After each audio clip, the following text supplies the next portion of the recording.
Bonjour, donc je m'appelle Florian, je suis gardien de but au foyer de Trélazé depuis 2 ans. Est-ce que tu peux nous faire un bilan de la saison du foyer de Trélazé?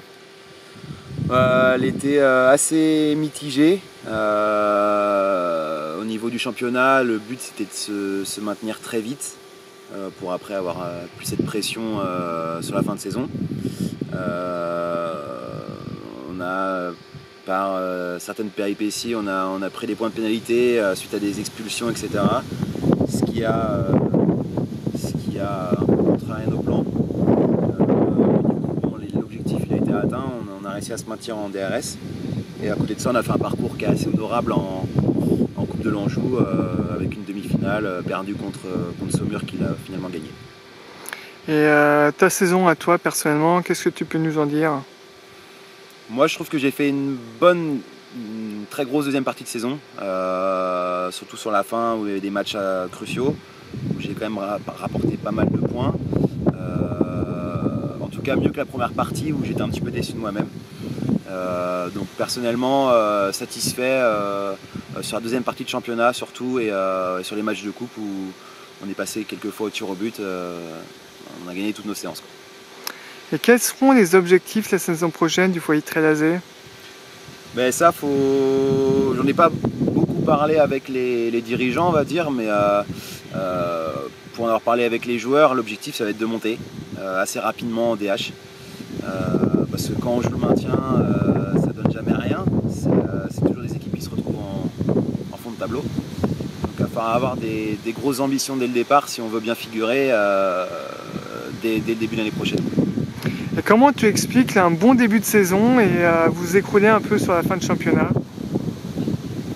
En fait, on est bien parti, certes, mais on a eu quelques blessures. On a eu un match à Saint-Sébastien où on prend en fait 2 cartes rouges avec 10 et 9 matchs de suspension. Ce qui fait que là-dessus, ça nous a fait perdre des points. On perd le match en plus. Et on perd deux joueurs essentiels. Et il a fallu reconstruire après ça une équipe soudée qui remet la tête dans le guidon. C'était un peu compliqué après. Ouais. Et qu'est-ce que tu peux nous dire sur l'état d'esprit et l'ambiance au niveau du club du foyer de Trélazé? Ce qui est bien, moi, ce que j'adore dans ce club, c'est qu'il y a beaucoup de monde qui suit. C'est-à-dire que les matchs, quand on joue, il y a beaucoup de monde dans les tribunes autour du stade. Donc ça c'est top, ça motive beaucoup et ça fait plaisir d'être suivi par les parents, par les gens autour, par les gens de Trélazé. Après dans l'équipe, ça a été très compliqué en fait. C'est pas que c'est une mauvaise ambiance, c'est qu'il a fallu souder un groupe qui a beaucoup changé pendant la saison. Quand je vois le 11 de départ au début de la saison et celui à la fin, il y a 3 joueurs qui sont identiques, sinon tout le reste a changé. Donc il n'y a pas eu de mésentente, etc. Mais il a fallu surtout ressouder tout un groupe, quoi. Et qu'est-ce que tu peux nous dire sur Stéphane Collet, ton coach? Moi Stéphane, je me suis toujours très bien entendu avec lui, ça se passait super bien. Je pense qu'il a voulu prendre un peu de recul suite à cette année qui s'est moyennement passée, on va dire, footballistiquement parlant. Peut-être qu'un nouveau regard ça va faire du bien à l'équipe. Johan on le connaît parce qu'il a fait la saison aussi avec nous en tant que coach adjoint, on va dire. Donc ça peut être du positif aussi. Puis Stéphane restera aussi en retrait pour analyser tout ça. Donc ça va être un changement sans en être un gros non plus, je pense. Oui, donc Johan Sebron qui va prendre donc la suite de Stéphane qui s'occupait quand même des jeunes, je crois des U15, hein, c'est ça au niveau du club. Comment tu vois son management la saison prochaine? Je pense que c'est un coach qui est super proche des joueurs. Il va aller voir chacun d'entre nous, etc. pour parler ce qui va, ce qui va pas. On va peut-être un peu plus bosser dans l'aspect tactique avec lui, d'après ce que j'ai pu comprendre. Ce qui va changer, je pense, ça va être ça. Ça va être les entraînements un peu plus techniques, tactiques. Après, à découvrir en match comment ça va se passer, parce qu'on ne l'a pas vraiment vu à donner des consignes encore sur le banc envers l'équipe, quoi. Et tu te vois sur le long terme au club du foyer de Trélazé? Ça se passe bien, donc pourquoi changer? Après, j'ai eu deux, trois contacts pour aller au-dessus cet été. Ça s'est pas fait pour diverses raisons. Je suis très attaché au foyer. Et, c'est un club qui, quand je suis revenu sur Angers, m'a accueilli très sympathiquement, donc je leur dois aussi beaucoup. Donc j'ai pas forcément envie de changer d'air tout de suite, quoi. Et est-ce qu'il y aura des recrues la saison prochaine au Foyer de Trézé? Est-ce que tu peux nous en dire un peu plus? Il y a, ouais, il y a des recrues. Alors exactement combien, je sais pas. Je sais qu'on a récupéré deux attaquants, un qui viendrait de Saumur et un de Andar. On a récupéré deux joueurs du SCA. Et le reste, il y a des bruits qui courent sur certains joueurs. Donc il y en a 4 sûrs. 4 sûrs, après le reste, je suis pas au courant.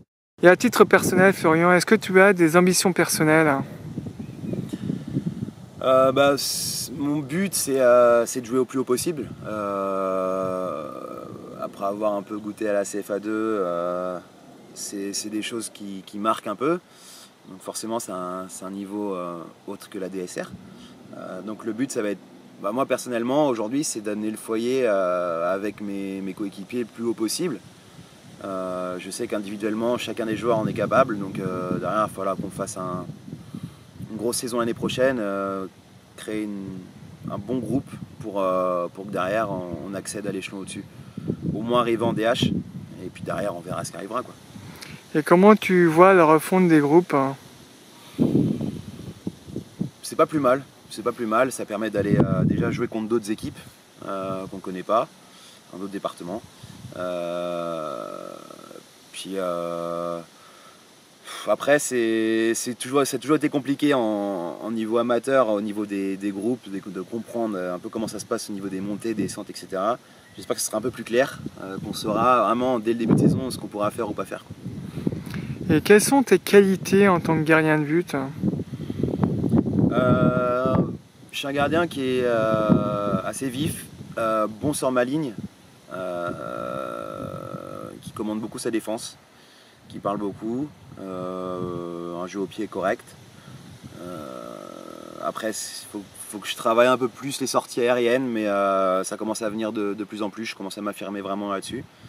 Donc après, voilà, c'est pas à moi non plus de dire ce que j'ai de super bien ou moins bien. C'est plus les gens qui vont voir les matchs qui vont s'en rendre compte. Qu'est-ce que tu peux nous dire sur tes coéquipiers? Du coup, c'est un peu compliqué chez nous au niveau du vestiaire. On a souvent Nico Pinot, Mathieu Paillard qui viennent en match avec 2-3 grammes de plus que les autres. On a Kenny Boucré qui met des escalopes glacées sur ses tibias quand il est un peu blessé. Et puis Dimitri Klein qui va arriver soit à la mi-temps du match, soit au bout de la 35e. Donc ouais, c'est un peu compliqué chez nous. Mais bon, ça crée une bonne ambiance aussi, donc c'est plutôt marrant. Il y en a qui ont des superstitions, pas, ou des petites choses comme ça? J'ai pas vu ça. Si, il y a Jean-Philippe Porzier qui écoute toujours de la musique électro à fond avant les matchs, dans le bus. Il arrive à s'endormir avec ça en plus. Donc oui, lui, il écoute toujours ça avant un match pour se motiver. Ouais. Et il y en a qui ont une place bien définie dans le vestiaire? Chez nous, à domicile, oui. À l'extérieur, ça dépend de la taille du vestiaire. Mais non, à l'extérieur, il n'y a pas de place définie, quoi. Et quel est le plus chambreur du groupe? Plus chambreur, je dirais, c'est Jean-Philippe, moi. Et il y avait aussi Ludo, le capitaine. Ludo Monnier. Ouais. D'accord. Et il y en a un qui est un peu plus fashion que les autres ou pas? Steven Monnier. Steven Monnier un peu plus, ouais. Pour quelle raison? Toujours des chaussures un peu de toutes les couleurs ou des t-shirts à fleurs, toujours bien coiffé, avant, après les matchs, toujours son gel, etc. Donc ouais, lui, faut toujours qu'il soit au top. Toujours le beau gosse du groupe. C'est ça, ouais. C'est le capitaine la saison dernière, donc il va falloir qu'il soit au top. Et autrement, t'as d'autres joueurs à citer ou pas, non? Fashion, il y a Nico Pinot. Lui, il arrive toujours super bien habillé. Je pense qu'il sort de soirée quand il arrive en match, donc ça m'étonne pas.